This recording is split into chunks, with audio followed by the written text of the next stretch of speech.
এতদিন যখন কোনো প্রতিবাদ করতে পারোনি, এখন আমাকে সান্ত্বনা দিতে এসো না। চাই না আমার সান্ত্বনা, কিচ্ছু চাই না। শায়লা আহমেদ মেয়েকে এতটা রেগে যেতে জীবনে প্রথম দেখলেন, তাই আরশিকে একা ছেড়ে তিনি চলে গেলেন। আরশির রাগের মাত্রা যখন আকাশ ছিল, তখন সে কি করবে ভেবে পাচ্ছে না। অতি রাগান্বিত হয়ে আরশি দেওয়ালে সজোরে ডান হাত দিয়ে আঘাত করলো। বেশি ক্ষতি না হলেও অল্প কিছু জায়গা কেটে গেছে। আরশি একসময় কান্না করতে করতে ফ্লোরে ঘুমিয়ে গেছে। সকালে কালো আধারে দূর করে আলোয় রেশ ঘনিয়ে আসছে। চারিদিকে আনন্দের সুর ভেসে আসলেও আনন্দ নেই আরশির জীবনে। আর 5টা স্বাভাবিক জীবন তার হলে হয়তো আজ তার ঠোঁটের কোণে রক্তের পরিবর্তে এক টুকরো মায়াময় হাসি থাকতো। আরশি নিজেকে আয়নায় দেখছে। কালকের মারের কারণে ঠোঁটের সাইডে কিছুটা কেটে ফুলে গেছে, তার সাথে গালেও দাগ পড়ে আছে। আর হাতের অবস্থাও একই রকমের। শায়লা আহমেদ মেয়েকে খাবার খাওয়ার জন্য ডেকে গিয়েছেন, কিন্তু আরশি যায়নি। তাই সে নিজেই আরশির জন্য খাবার নিয়ে এসেছেন। খাবার রেখে আরশির দিকে তাকালেন। তার মেয়েটা কেমন চুপচাপ হয়ে গেছে। কাল আনন্দ করতে গিয়ে সেটা তার মেয়ের জীবনে কাল হয়ে দাঁড়িয়ে। আরশি খেয়ে নে, না খেয়ে থাকলে শরীর খারাপ করবে। কাল রাতেও কিছু খাসনি। তিনি হঠাৎ আরশির হাত দেখতে পেলেন। এই, তোর হাতে কি হয়েছে দেখি তো। আরশি তার হাত সরিয়ে নিয়ে বলল, আমি ঠিক আছি, তুমি আমাকে বিরক্ত না করে একা ছেড়ে দাও। শায়লা আহমেদ না চাওয়া সত্ত্বেও বাহিরে চলে গেলেন। সারা দিনটা আরশির বন্দি অবস্থায় চলে গেল, কিন্তু আরিফ আহমেদ একবারের জন্য আরশির খোঁজ করতে আসেননি। পরের দিন শায়লা আহমেদ রান্না করছিলেন, আর তখনই আরশির কলেজে যাওয়ার জন্য রেডি হয়ে বাহিরে বের হয়। আজ কলেজে যেতে হবে না, তুই রেস্ট নে। আর এখানে বস, বাবার উপরে রাগ করে আর খাবার মুখেই তুলিসনি। এভাবে কি তুই বাঁচতে পারবি? আরশি তাচ্ছিল্যের হাসি দিয়ে বলল, সেটাই তো চাই। আচ্ছা বাদ দাও, আজ আমার কলেজে প্র্যাকটিক্যাল জমা দিতে হবে। আর চিন্তা নেই, এত সহজে মরবো না। কই মাছের প্রাণ যে। আশি বেরিয়ে পড়ল। আর শায়লা আহমেদ মেয়ের তাচ্ছিল্যের কথা শুধু শুনেই গেলেন। তিনি বা কি করবেন? তিনি যে তার স্বামীর উপরে কথা বলতে পারেন না, সেখানে প্রতিবাদ তো অনেক বড় ব্যাপার। আরশি মাস্ক পরে কলেজে এসেছে, তার সাথে হাত মোজা, কারণ কিছুদিন হলো শহরে শীত পড়তে শুরু করেছে আর তার সাথে দাগগুলো ঢাকতে হবে। আরশি ক্লাসে আসলে মাহি এগিয়ে এসে বসল। এই আরশি, সেদিনের ছবিগুলো তোকে পাঠিয়েছিলাম, দেখেছিলি? সেখানে তোকে তো অনেক সুন্দর লাগছে। আর আমাদের গ্রুপ ফটোটা মারাত্মক লেভেলের জোশ হয়েছে, তাই না বল? আরশি বলল। সময় পাইনি দেখার, পরে দেখে নিবনি। হিমেল দৌড়ে এলো। কি রে, শীত কি তোর জন্যই এসেছে নাকি? হাত মোজা আর মাস্ক কেন? আরশি আমতা করে বলল। ওই আর কি, একটু ঠান্ডা লেগেছে, বেশি কিছু না। আরশি ওদের পাশ কাটিয়ে চলে গেল। যে আরশি সবসময় ঈশানের সাথে বসতে খেতে ঝগড়া করে, সে আজ কিছুই বলেনি। ঈশান সাইডের জায়গায় বসলে আরশি উঠে চলে যায়, অথচ সে জায়গার জন্যই সে ঈশানের সাথে রোজ ঝগড়া করে। ঈশানের ব্যাপারটা ভালো লাগলো না, তাই সে জেসিকে ডেকে বলল, এই মোটুসি, আমার জানের টুকরোর কি হয়েছে? তুই আবার ওর কিছু বলিসনি তো? তাহলে তোকে বুড়িগঙ্গে ফেলে দিয়ে আসবো। জেসি রাগী চোখে চেয়ে বলল, আমার কি খেয়ে দিয়ে কাজ নেই যে ওর সাথে ঝগড়া করব? ঝামেলা তো তুই ওর সাথে করছিস, এবারেও নিশ্চয়ই কিছু করেছিস। ঈশান বলল। আরে আমি তো কিছুই করিনি। মাহি হিমেল একসাথে বলল, যা যা, সরি বলে আয়, দেখবি আবার হেসে আমাদের সাথে গল্প করতে লেগে যাবে। ঈশান জানে যে সে কিছুই করেনি, কিন্তু তাও সে তার জানেমনকে এভাবে চুপ থাকতে দেখতে পারে না। ঈশান আরশির সামনে এসে বলল, দেখ জানেবেন, আমি জানি না যে আমি কি করেছি। কেন তুই আমার সাথে কথা বলছিস না? পুরো দুনিয়া থমকে থাকলেও আমার তাতে যায় আসে না, কিন্তু তোর চুপ থাকা আমার জন্য যন্ত্রণার সমান। তুই আমাকে মার, কাট, যা খুশি কর, তা কথা বল, কি হচ্ছে আমার জান পাখির? ঈশান কথা বলতে বলতে আরশির গাল ধরে ফেলেছিল, আর সে দিনকার আঘাতের কারণে সে কিছুটা ব্যথায় স্পষ্ট আওয়াজ বের করে ফেলে। ঈশান ভ্রু কুঁচকে তাকিয়ে দেখছে আরশিকে। আরশি দ্রুত ক্লাস ত্যাগ করে চলে যায় ব্যালকনির শেষ প্রান্তের বসার জায়গায়। ঈশানের চোখের রং পরিবর্তন হতে দেখে হিমেল দৌড়ে এসে বলল, কিরে আরশি চলে গেল কেন? বলেছিলাম না তোর উপরেই রাগ করেছে? সরি বলেছিলি? ঈশান হিমেলের দিকে তাকাতেই হিমেল ভয় পেয়ে যায়, তার সাথে বাকি সবাইও। ঈশান ক্লাসের বাইরে চলে গেলে আরাফও পিছু পিছু চলে যায়। ঈশান জানে আরশি ঠিকই যেতে পারে। সে আরশির কাছে এসে একটানে মাস্কটা খুলে ফেলে। আরশির ঠোঁটের কোণে আর গালে দাগ এখনো স্পষ্ট বোঝা যাচ্ছে। জেসি দৌড়ে এসে আরশিকে দেখতে লাগলো আর গালে হাত দিয়ে জিজ্ঞেস করলো, এই আরশি কি করে হলো এমন? ইস, কিভাবে হলো? আরশি চুপ করে আছে দেখে আরাফ বলল, কে মেরেছে তোমাকে? আরশি এবার আর নিজেকে সামলাতে না পেরে জেসিকে জড়িয়ে ধরে কান্না করতে করতে সব বলল। সব শুনে ঈশান হাত শক্ত করে উল্টো দিকে ঘুরে কলেজ থেকে বেরিয়ে যেতে নিলে আরাফ ঈশানকে আটকে দিল আর বলল, এভাবে কড়া মেজাজে কিছু করলে তার ফল আরশিকে পেতে হবে। শাসিয়ে নয়, বুঝিয়ে সব ঠিক করতে হবে। চিন্তা করো না, আমরা আছি তো আরশির পাশে। আমরা সব ঠিক করে দিব। আরশি আবারও হাসবে। শুধু মাথা ঠান্ডা রেখে কাজ করতে হবে। ঈশান আর কিছু করতে পারলো না। জেসি আর মাহি জোর করে আরশিকে খাবার খাওয়াতে নিয়ে গেছে। কি করবে তারা? তারা কি পারবে আরশিকে স্বাভাবিকভাবে ফিরিয়ে আনতে? সমুদ্রের অতল গহ্বরের বিশাল শূন্যতার মাঝে সকল বস্তুই মিলিয়ে যায়, যা আর কখনোই খুঁজে পাওয়া যায় না। ঠিক তেমন ভাবেই আরশির জীবন কেন এক শূন্যতার মাঝে হারিয়ে যাচ্ছে না কেন? আরশির ভাবনার সুতো এখানেই কেটে যায়। ছোট আবির তার বোনকে পেছন থেকে জড়িয়ে ধরছে। আরশির চোখের পানিটুকু মুছে নিল। সেদিন কলেজ থেকে ফিরে আসার পর 2 দিন হয়ে গেছে আরশি আর কলেজ যায়নি। বন্ধুরা সময় পেলে কল দিয়ে কথা বলে। সে জানে তার বন্ধুরা তার মনটা ভালো করতে চায়, কিন্তু এতে কি তার সমস্যার কোনো সমাধান হবে? তুমি কাঁদছিলে আপু? আরশি মুচকি হেসে বলল, কাঁদবো কেন? আমার কি কান্না করার অধিকার আছে? আজকাল চোখের পানিও বেইমানি করে, একাই ঝরে পড়তে থাকে। আবির জানে তার আপুর অনেক কষ্ট, কিন্তু সে তো ছোট, সেই বা কি করতে পারবে? আবির চোখের কোণে জমে থাকা বাকি পানিটুকু মুছে বলল, আপু, আমার আদরের আপু, তুমি আর কান্না করবে না, তাহলে কিন্তু আমি তোমাকে বকে দেব। তোমার মুখে হাসিটাই অনেক ভালো লাগে দেখতে। আব্বু তোমাকে কম ভালোবাসে, তাতে কি হয়েছে? আমি তো তোমাকে অনেক ভালোবাসি, যা বালতিতে ভরলেও কম হয়ে যাবে। আশি ভাইয়ের কথা শুনে হেসে ফেলল আর আদরের সহিত জড়িয়ে ধরল। এই ছোট্ট ছোট্ট ভালোবাসা দেওয়ার মানুষগুলোর জন্যই আশি বেঁচে আছে।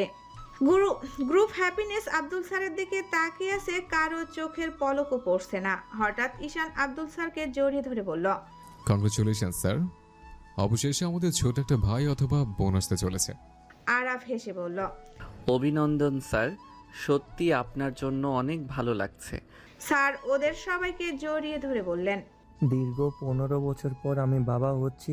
আমি তো আশাই ছেড়ে দিয়েছিলাম, কিন্তু তোমাদের পেয়ে আমি আমার সন্তান না পাওয়ার কষ্ট বলেই গিয়েছিলাম।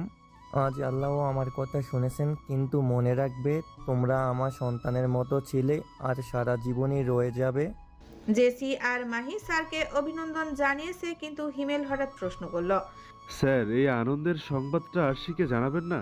স্যার তো আরশির কথা ভুলে গিয়েছিল। এত আনন্দের সংবাদ পেয়ে তিনি আরশিকে খুঁজলেন, কিন্তু জেসি জানালো আরশি গত 2 দিন কলেজে আসেনি। আরশি না আসলে তোমাদের আরও একটা খুশির সংবাদ দিব কিভাবে? মাহি বলল, কি সংবাদ স্যার? আব্দুল স্যার হেসে বললেন, আমি কলেজ থেকে ছুটি নিয়েছি 7 দিনের। এখন আমি চাইছিলাম তোমাদের সাথে নিয়ে আমার গ্রামের বাড়ি ঘুরে আসতে, কিন্তু আরশি তো আসলো না। কালকেই রওনা দিব ভাবছিলাম।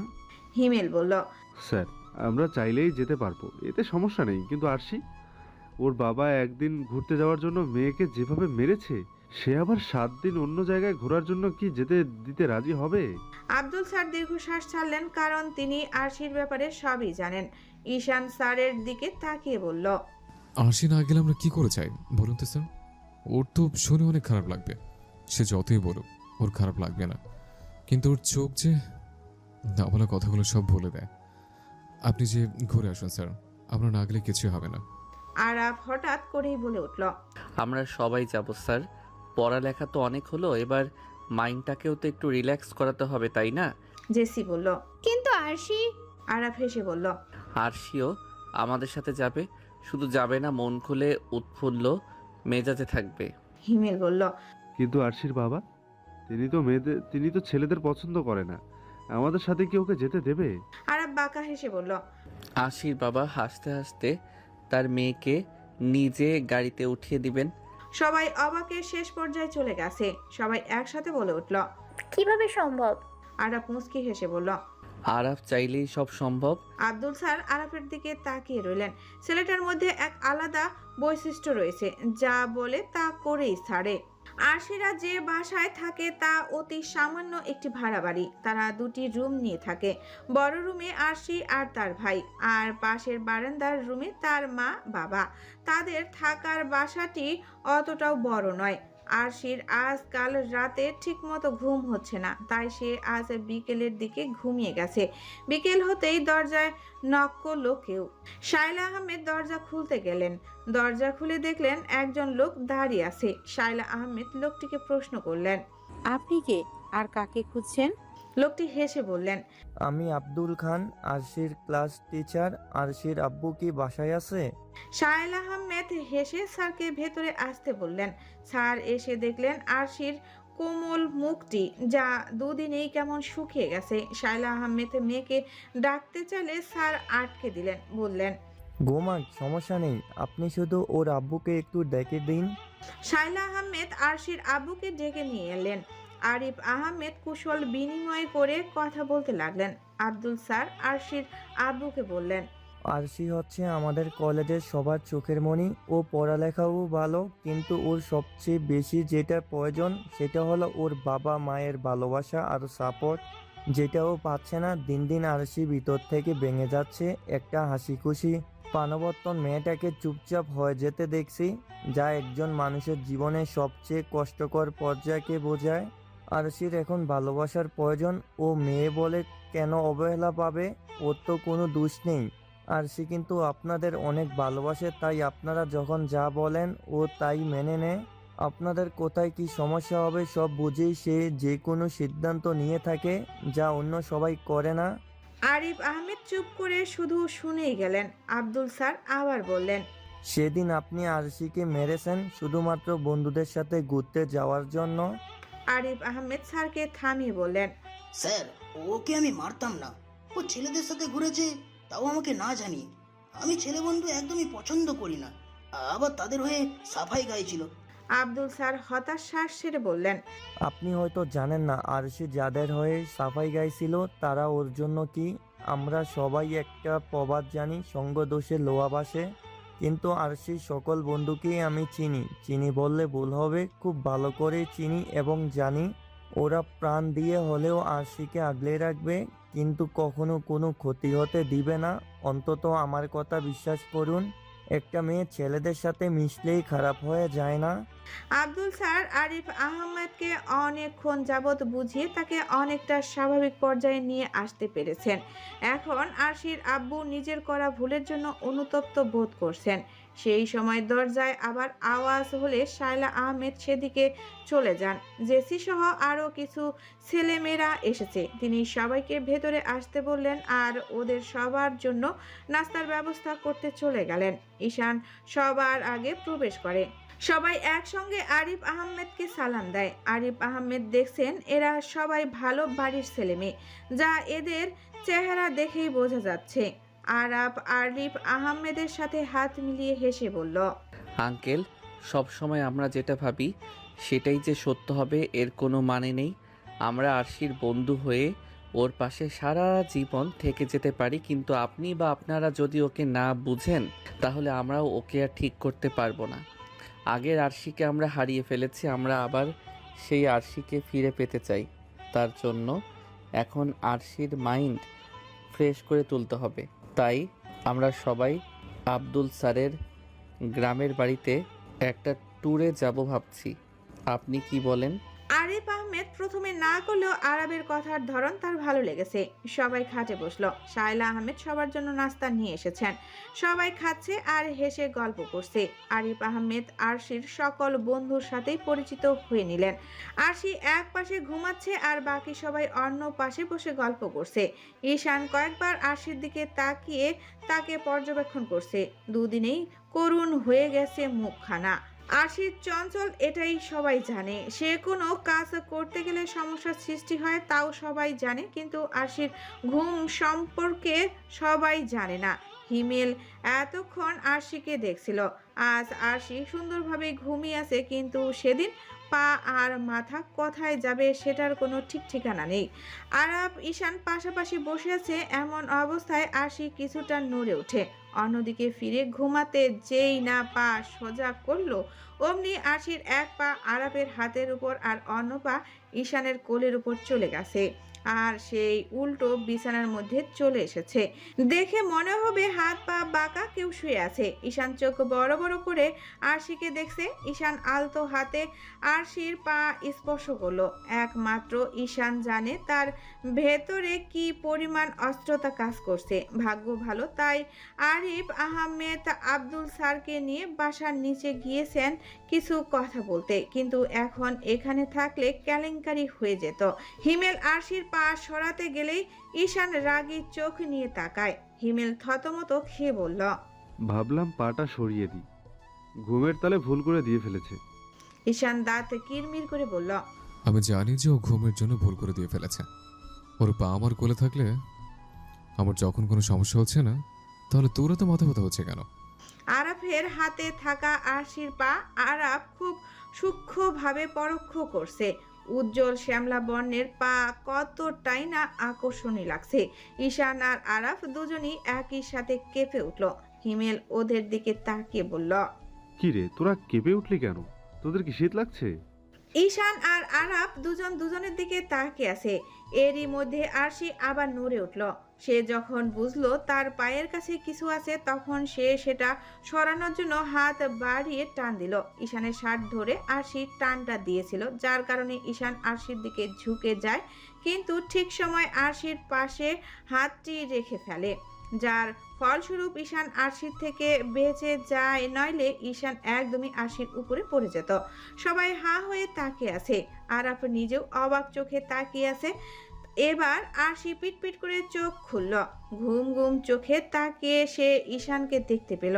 পরবর্তীতে মুচকি হেসে অর্ধ ভাঙ্গা ঘুম জড়িত কণ্ঠে বলল, খাম্মাটা আমার আশেপাশে কি করছে? আমি কি একটু বেশি স্বপ্নে ডুবে গেছি? আরশি আবার তাকালো।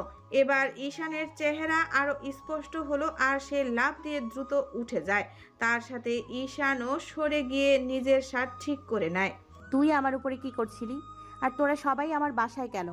ঈশান বলল, চরিত্র দাগ দিবি না একদম। তুই আমার শার্ট ধরে টান দিয়েছিস, আর আমি তাল সামলাতে না পেরে পরে গিয়েও পরে যায়নি। আরশি দেখতে পেল তার পা আরবের হাতের উপর। সে লজ্জায় লজ্জিত হয়ে দৌড়ে ওয়াশরুমে চলে গেল, আর ওরা সবাই হেসে ফেলল। 10 মিনিট হয়ে যাচ্ছে, আরশি এখনো বের হচ্ছে না। জেসি মজা করে হেসে বলল, বেবি তুমি বের হও, আমি কিন্তু কাউকে বলবো না যে আমার বেবিটা ওয়াশরুমে দাঁড়িয়ে অপেক্ষা করছে কখন আমরা চলে যাব। আগে বের হও, তোমার সাথে কথা না বলে আমরা যাচ্ছি না। আরশি না চাইতেও বের হলো। মাথাটা তার নিচু। ঈশান মাথা ঝুঁকে তাকালো আরশির পানে। হয়েছে, আর লজ্জাবতী সাজা লাগবে না। যার মুখের কথা এমন তেরা বেঁকা, তার ঘুম যে কেমন হতে পারে সে সম্পর্কে আমরা সবাই ভালো করেই জানি। আরশি রেগে বলল, এই খাম্মার বাচ্চা বেশি কথা বললে খালে ফেলে দিয়ে আসবো একদম। ঈশান নিজের দু গালে হাত দিয়ে বলল, ও মা গো, আমার জানে মানে আবার তার আগের ডাইনি রূপে ফিরে এসছে। এলাকে মিষ্টি বিতরণ করতে হবে রে। চল হিমেল, আমরা মিষ্টি কিনে নিয়ে আসি। আরশি ধূপধাপ কয়েকটা কিল দিয়ে বলল, এখনো সময় আছে, ভালো হয়ে যা ঈশানের বাচ্চা। আরশি এবার আরাফের দিকে তাকিয়ে বলল, সরি আরাফ, ভুল করে আমার পাটা তোমার গায়ের উপর চলে গিয়েছিল। ঈশান চোখ ছোট করে চেয়ে বলল, লে হালুয়া, তোর পা তো শুধু ওর হাতে লেগেছে, আর আমার কোলের উপরে যে তোর পুরো পা উঠিয়ে দিয়েছিলে তার বেলা। আরশি করুণ মুখ নিয়ে তাকে মিলিয়ে যাওয়া কণ্ঠে বলল, আর কি কি করেছি আমি? সবাই এবার আরশির অবস্থা দেখে হেসে ফেলল আর ঈশান আরশির কাঁধ ধরে বলল, তুই তো আমার জানের টুকরা, শুধু পা কেন, পুরো শরীর যদি আমার উপর উঠিয়ে দিস তাহলে আমি কিছু মনে করবো না। জেসি পাশ থেকে বলল। লাগাম টান বেয়াদব। আরশি লজ্জায় লাল হয়ে গেছে আর ঈশান দাঁত বের করে হেসে যাচ্ছে। এভাবেই বন্ধু নামের কিছু মানুষের জন্য আনন্দের সূচনা হয় থাকে। বন্ধুরা একসাথে থাকলে মন খারাপ বাপ বাপ বলে পালায়, তবেই না সেটা বন্ধুত্ব। মুখে হাসি ফুটিয়ে তুলতে লক্ষ কোটি টাকার প্রয়োজন হয় না, শুধুমাত্র মনের কথা বোঝার জন্য একজন মানুষ হলেই হয়। আর আরশি তো তার জীবনে অনেকগুলো মানুষ পেয়ে গেছে যাদের কিছু বলার প্রয়োজন হয় না, তারা নিজেরাই সব বুঝে নেয়। আরিফ আহমেদ মেয়ের মাথায় হাত বুলিয়ে আদর করে, তার সকল ভুল স্বীকার করে নিলেন। আরশির চোখ দিয়ে অবিরাম অশ্রু গড়িয়ে পড়ছে, কিন্তু সেটা কষ্টের অশ্রু নয়, এতদিনের অপেক্ষাকৃত ভালোবাসা পাওয়ার আনন্দের অশ্রু ছিল সেটা। আরিফ আহমেদ মেয়ের মাথায় হাত বুলিয়ে বললেন, আমার কারণে তোকে অনেক কান্না করতে হয়েছে, পারলে বাবাকে ক্ষমা করে দিস। তোর স্যার আর বন্ধুরাই আমাকে সঠিক দিক খুঁজে দিয়েছে। সত্যিই ভাগ্য করে এমন বন্ধু পাওয়া যায়। ওরা সবাই ঘুরতে যাচ্ছে, তুই একটু ঘুরে আয় মা, দেখবি মনটা ভালো হয়ে যাবে। আরশি তার অশ্রুসিক্ত মুখ নিয়ে পিছু ফিরে তার বন্ধুদের দিকে তাকালো। তার মুখে ফুটে উঠেছে প্রশান্তময় হাসি, যে হাসিতে কোনো মিথ্যার ছোঁয়া নেই। তার বন্ধুরা তার হাসির বিনিময়ে প্রাণবন্ত চমৎকার হাসি উপহার দিল। হয়তো তারা বুঝিয়ে দিল আজ থেকে আরশিও স্বাধীন, এবার সে নিজের মতো প্রাণ খুলে বাঁচতে পারবে। উৎফুল্ল আর উচ্ছলতায় তার জীবন হয়ে উঠবে আনন্দময়। পরের দিন। ধন্যবাদ আরফ, তোমার বুদ্ধিতে আব্দুল স্যার আরশির বাড়িতে গিয়েছিল, আর তোমার শেখানো কথাগুলো বলার বিনিময়ে আরশি এখন মুক্ত পাখির মতো বাঁচতে পারবে। ঈশানের কথা শেষ হতেই সে আরাবকে জড়িয়ে ধরল। আরাবও হেসে ঈশানকে জড়িয়ে ধরে বলল, আরশি শুধু একা তোমার বন্ধু নয়, ও আমারও বন্ধু হয়। আমি তো জাস্ট হেল্প করলাম, তোমরা তো ওকে দুহাত দিয়ে আগলে রাখো। তোমাদের মূল্য আমার থেকে অনেক বেশি। ঈশান তার দুর্দান্ত হাসি দিয়ে বলল, তোমাকে অনেক সময় আমি ভুল বুঝেছি, কিন্তু আজ থেকে তুমি আমাদের বেস্ট ফ্রেন্ড। কি হবে তো বেস্ট ফ্রেন্ড? আরাব মুস্কি হেসে বলল, ফ্রেন্ড না ভাবলে কি এত কিছু করতাম? হিমেল পাশ থেকে হতাশার শ্বাস ছেড়ে বলল, তোরা যে কোলাকুলি করছিস, এখানে আমার মূল্যটা কোথায়? মাহি গা ছাড়া ভাব নিয়ে বলল, কেন তুই জানিস না গাছের সাথে যে আগাছা থাকে সেটা হলেই তুই। এখন ভাব তোর মূল্যটা কোথায়। সবাই মাহির কথা শুনে হেসে যাচ্ছে আর হিমেল গাল ফুলিয়ে বলল, মজা নিচ্ছিস তো নে। আর শিয়াপা থাকলে আমার সাপোর্টই করতো। এই আগাছাটা এখানে কি করে? মালি আঙ্কেলকে ডেকে পরিষ্কার করে দিতে বলিস তো বেবি। আশিক কথাটি বলতে বলতে এগিয়ে এসে সবার সাথে দাঁড়ালো। জেসি দাঁত বের করে হেসে বলল, অফকোর্স বেবি, তুই বলেছিস আর আমি সেটা করব না, সেটা হতেই পারে না। দাঁড়া, বেলচাটে নিয়ে আসি। ঈশান বাঁকা হেসে বলল, মোটুসি, তার সাথে আমাদের 300 বছর আগেকার ব্রিটিশদের ফেলে যাওয়া ঝাড়ুটা নিয়ে আসে, কেমন? সবাই একসাথে হেসে ফেললো আর হিমেল বলল, তোদের সাথে থাকা আর পাপিষ্ট ব্যক্তির সাথে থাকা একই। ভালো হইতো যদি আজকেই আব্দুল স্যারের সাথে বাসে উঠে যেতাম। দূর, থাকবোই না তোদের সাথে। সবাই হাসতে হাসতে হিমেলকে বোঝাচ্ছে, বেচারা অনেক ক্ষেপে গেছে। জেসি বলল, তুই না বললি আজ আসবি না? আরশি বলল, আমি তো আসতামই না, আব্বু এসে বলল বন্ধুদের সাথে দেখা করে এসো, ভালো লাগবে। ঈশান বাহবা দিয়ে বলল, বাহ, তোর খাচ্ছর বাপ একদিনের ডোজ খেয়ে এরকম চেঞ্জ হয়ে গেল। আগে যদি জানতাম তাহলে ডোজটা নিচেই খাওয়াতাম তোর বাপেরে, না খাইতে চাইলে কিডন্যাপ করে খাওয়াতাম, তাও ভালো করে ছাড়তাম। আরশি বলল, এই দেখ ঈশানের বাচ্চা, আমার আব্বুকে নিয়ে আর বাজে কথা বললে সত্যিই তোকে ধাক্কা দিয়ে ড্রেনে ফেলে দিয়ে আসবো। ঈশান ভাবশীল ভাবে বলল, তা তুই করতেই পারতিস, পড়লে কি একা পড়বো নাকি? তোকে নিয়ে পরে ট্রেনে পড়বো। তুই যদি যাস তাহলে সেখানে বিয়ে প্লাস হানিমুন। ঈশানের আর বাকি কথা বলা হলো না। এর আগেই ঈশানের চুল আরশি টেনে ধরে। এই বেয়াদব, এত লাগাম ছাড়া হলি কবে? হানিমুন করবি না তুই? হ্যাঁ নে চান্দু, এবার হানিমুন কর তুই। আরশের বাচ্চা, ছাড় আমার চুল। আল্লাহ গো, আমার হিরোর মতো স্টাইলিশ চুলগুলো ডানিটা ছিঁড়ে ফেলছে। আরশি ছাড়, নইলে বিয়ের পর সব শোধ নিয়ে নেব, একদম শোধে আসলে। আরশি ডেকে বলল, এখনো কথা ঠিক করছিস না। এবার তোকে ন্যাড়া বানাবো, তারপর ন্যাড়া মাথায় মেয়ে দেখে বিয়ে দিয়ে দিব। তখন আর তোর চুল নিয়ে তোর কোনো আফসোস থাকবে না। ঈশান নিজের চুল ছাড়িয়ে ঠিক করতে করতে বলতে লাগলো। ডাইনি কতগুলো চুল ছিঁড়ে নিল। বাই দ্য ওয়ে, তুই যদি ন্যাড়া মাথায় নিয়ে বিয়ে করতে চাস, আমার তাতেও কোনো আপত্তি নেই। ঈশান মুস্কি হাসছে আর আশি ফোঁস করছে। আরাফ বাকরুদ্ধ। সে জেসিকে ডেকে বলল, এদের থামাও এবার। এদের বলো এরা আর ছোট নেই, 2 দিন পরে ভার্সিটির স্টুডেন্ট হয়ে যাবে, আর এখন কেমন পায়ে পায়ে লেগে ঝগড়া করছে। জেসি হতাশার শ্বাস ছেড়ে বলল, এদের থামানোর সাধ্য আমাদের কারণ নেই। যা হচ্ছে চুপচাপ দেখে যাও। ঈশান প্রথম দিন থেকেই আশির পিছে এমনভাবে পড়ে আছে, এখন আমাদের এগুলো সয়ে গেছে, তোমারও হয়ে যাবে। আশি সবাইকে থামিয়ে বলল, অনেক হাসি মজা হলো, এবার বল আমরা যাচ্ছিটা কোথায়, আর আব্দুল সরি বা কোথায়? আরাফ বলল, স্যার সুনামগঞ্জে চলে গিয়েছে, কাল আমরা যাব। স্যারের সাথে আমার কথা হয়ে গেছে। জেসি বলল, স্যারকে ছাড়া যাব কিভাবে? আমরা তো বাড়ির ঠিকানা কিছুই জানি না। ঈশান বলল। তুই তোর গোবর পোড়া মাথাটা একটু বেশি খাটাচ্ছিস। জেসির দাঁত কামড়ে তাকিয়ে আছে। ঈশান একটু দূরে সরে বলল, কি এভাবে তাকিয়ে আছিস কেন? কামড়াবি নাকি? এত কথা বলিস কেন? আমি আর আরফ মাইক্রো ভাড়া করেছি, সেটা দিয়েই যাব। সবাই গাড়ির ভাড়া দিবি 5,000 করে। সবাই টাকার অ্যামাউন্ট শুনে তাকিয়ে আছে। আশি ঢোক গিলে বলল, এত টাকা? থাক ভাই, যাইতাম না আমি, তোরাই যা।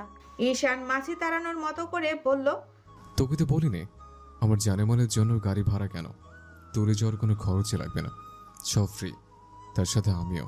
আরাফ হাসছে আর সবাইকে থামিয়ে বলল, আমার এক আঙ্কেলের মাইক্রো, তাই কারোর কোনো গাড়ি ভাড়া দিতে হবে না, আর ঘোরার জন্য যা লাগবে তা সবাই মিলে ম্যানেজ করে নিতে পারবো। Are you all ready for this tour? সবাই একসাথে বলে উঠল, ইয়েস। আরশির তো বিশ্বাসই হচ্ছে না সে একা বন্ধুদের সাথে ঘুরতে যাচ্ছে, তাও তার বাবার অনুমতি নিয়ে। হঠাৎ আরশির ফোন বেজে উঠল। ফোনটা সামনে ধরে দেখলো অচেনা নাম্বার থেকে কল এসেছে, তাও রাত 1টায়। আরশি কিছুক্ষণ ভেবে কলটা রিসিভ করলো। হ্যালো, কে বলছেন? ওপাশ থেকে নিঃশ্বাসের শব্দ আসছে, কিন্তু কিছু বলছে না। হ্যালো হ্যালো, কে বলছেন? কথা যখন বলবেন না তখন এত রাতে কল দিয়েছেন কেন? মাথার সবটা ঠিক আছে তো? নইলে হাতুড়ি ডক্টরের কাছে চলে যান। অপর পাশ থেকে হালকা হাসির শব্দ ভেসে এলো, তার সাথে অতি পরিচিত কণ্ঠস্বর। ম্যাম, আপনার কাছে কোনো হাতুড়ি ডাক্তারের নাম্বার থাকলে দিন, আমি সময় করে তার সাথে সাক্ষাৎ করে নিব। আরশির চোখ বড় বড় করে তাকিয়ে বলল, আরাফ। আরাফ হেসে বলল, আজ আপনার উৎফুল্ল মেজাজ দেখে মনে হয়েছিল আপনি আজ রাতে আর ঘুমাবেন না, তাই কল দিলাম। বিরক্ত হলেন? আরশি মাথা নেড়ে বলল, আরে না না না, কি যে বলো, তুমি সত্যিই বলেছো। আজ রাতে আমি ঘুমাচ্ছি না, কাল ভোরে বের হতে হবে, তো তাই। তা তুমি কল দিলে কিছু বলবে? তেমন কোনো কারণ নেই, ঘুম আসছিল না তাই কল দিলাম। আমার নাম্বারটা কোথায় পেলে? জেসি দিয়েছে, অনেক আগে দিয়েছিল, বাট কল দেওয়া হয়নি। ও। ম্যাম, আপনি কাল কি পরে আসবেন? আপনি কি পড়বেন স্যার? Normal outfit. আর আপনি? বলবো না। আরাফ হেসে ফেলল। মেয়েটার সোজা কথা খুব কমই বলে। আরশির আব্বু হঠাৎ রুমে আসলে আরশি কলটা কেটে দেয়। আরাফও আর আকবারই কল দেয়নি। ঘুরার কথা ভাবতে ভাবতে কখন যে আরশি ঘুমিয়ে গেছে সে নিজেও জানে না। আরশির ফোন কখন থেকে বেজেই চলছে, অবশেষে কলটা রিসিভ করলো। সে আর ঘুম জড়িত কণ্ঠে বলল, কে আর কি চাই? জেসি চিৎকার দিয়ে বলে উঠল, দরজা খুল বেয়াদব, কখন থেকে দাঁড়িয়ে আছি। আরশি ফোনটা কেটে ধীর পায়ে হেঁটে দরজা খুলে দিল। জেসি দেখলো আরশিকে পুরো পাগলের মতো লাগছে। আরশি বিনা বাক্যে আবার বিছানায় অলস ভঙ্গিতে ঘুমিয়ে পড়ল। জেসি পুরো অবাক। 5:30 বাজে, অথচ এ এখনো ঘুমাচ্ছে। জেসি আরশিকে ধাক্কা দিতে দিতে বলল, এই বেবি উঠ, তুই কি আমাদের সাথে সুনামগঞ্জ যাবি না, নাকি আমরা বেরিয়ে পড়বো? আরশি একবার লাফে উঠে বলল, আমার না আজ ঘুরতে যাওয়ার কথা, আমি এখানে কি করছি? আর কে পায় আরশিকে? পুরো বুলেট ট্রেনের মতো রেডি হয়ে গেল। যে মেয়ে রেডি হতে 1 ঘন্টা নেয়, সে আজ মাত্র 15 মিনিটে রেডি হয়েছে, তাও গোসল সহ। জেসি মাহি তো হা করে তাকিয়ে আছে। শায়লা আহমেদ মেয়ের এরকম কাজে থতমত খেয়ে বললেন, যে মেয়েকে ওয়াশরুমের সামনে বোমা মারলেও বের হয় না, সে কিনা এরকম ঝড়ের গতিতে রেডি হয়ে গেল। দাঁড়া, তোর বাবাকে ডেকে নিয়ে আসি। আশি বোকার মতো তাকিয়ে আছে। সামান্য আগে রেডি হয়েছে বলে এরা যেমন ভাবে তাকিয়ে আছে মনে হচ্ছে আশি কোনো এলিয়েন। আরশি মনে মনে বলল, শালার জীবন, কাজ দেরিতে করলেও সমস্যা, আবার না করলেও সমস্যা। এখন পারে না মাইক অ্যানাউন্সমেন্ট করে এলাকাবাসীকে জানিয়ে দেয়। মানুষ জাতি মানেই ঝামেলা। আমি এটা কি ভাবছি? আমি নিজেই তো একটা মানুষ। এখন জাতিকে আমাকে মেনে নেবে?